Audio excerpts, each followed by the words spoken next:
Brought to you by Physics Wala.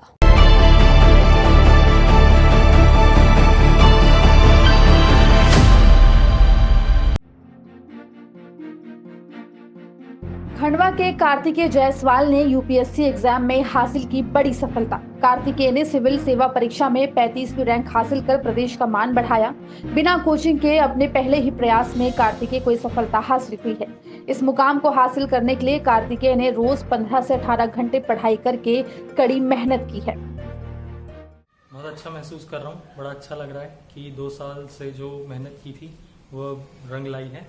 और मेहनत तो इसकी जो 2 साल की थी वो पूरी थी, क्योंकि जब शुरू किया तो अलग अलग टॉपर्स की स्ट्रैटेजीज से जो यूट्यूब पे वीडियोस डले रहते हैं वहाँ से स्ट्रैटेजीज बोरो की और अपनी एक स्ट्रैटेजी बनाई। उसके बाद उसको फॉलो किया। 2 साल में जो भी कोर्स करेक्शन के मौके आए उन पे कोर्स करेक्शन किया, टेस्ट सीरीज वगैरह लिखी और प्रीलिम्स, मेंस और इंटरव्यू के लिए उनके हिसाब से तैयारी की। लोगों को लगता है कि इतना बड़ा कठिन एग्जाम है। कई लोग 2 अटेम्प्ट, 3 अटेम्प्ट, 4 अटेम्प्ट, कई अटेम्प्ट करते हैं, कई कोचिंग ज्वाइन करते हैं, कितनी सारी, या कि जिनको विरासत में ये सब चीज़ें मिली होती हैं। क्या आपके परिवार में से कोई कभी इस तरह के ऑल इंडिया सर्विसेज में रहा है क्या? नहीं, मेरी परिवार में कोई भी ऑल इंडिया सर्विसेज में नहीं रहा है। कार्तिकेय ने बताया कि उसने अलग अलग यूपीएससी टॉपर्स के वीडियोस यूट्यूब पर देखे, उन्होंने उनके विचार जाने और अपनी तैयारी की और आज रिजल्ट सबके सामने है। देखिए, अगर छोटी जगहों की बात है तो आजकल इंटरनेट की एज में छोटी और बड़ी जगहों का अंतर खत्म हो चुका है। इन्फॉर्मेशन डेमोक्रेटाइज हो चुकी है। इंटरनेट की जो पेनिट्रेशन है वो इतनी बढ़ चुकी है कि आजकल हम अपने अपने स्मार्टफोन्स पे जो भी इंफॉर्मेशन, जो भी मटेरियल चाहिए उसको इजीली एक्सेस कर सकते हैं। तो मेरे ख्याल से खंडवा के छोटे होना कोई भी बाधा नहीं बना मेरे इस एम में, मेरे इस गोल में।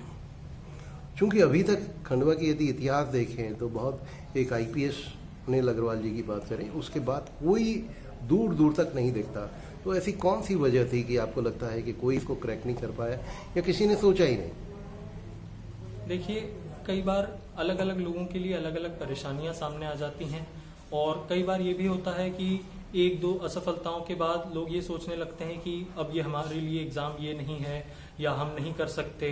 कई बार सोशल प्रेशर भी रहता है, तो अलग अलग रीजंस की वजह से लोग आगे नहीं बढ़ पाते हैं। लेकिन अगर हर प्रॉब्लम को एक सोल्यूशन ओरिएंटेड अप्रोच से देखा जाए, उसको सोल्यूशन की तरफ हम उस पर ध्यान दें, पॉजिटिव एटीट्यूड रखें, तो मेरे हिसाब से कोई भी प्रॉब्लम नहीं दिखेगी, वो एक स्टेपिंग स्टोन दिखेगा। और उसके तहत फिर हम अगर अपना माइंडसेट पॉजिटिव डायरेक्शन में रखें तो वो हेल्पफुल रहता है। तो मेरे हिसाब से अगर मैं आगे के लोगों के लिए इंस्पिरेशन बन पाऊं तो वो मेरे लिए बहुत बड़ी बात है।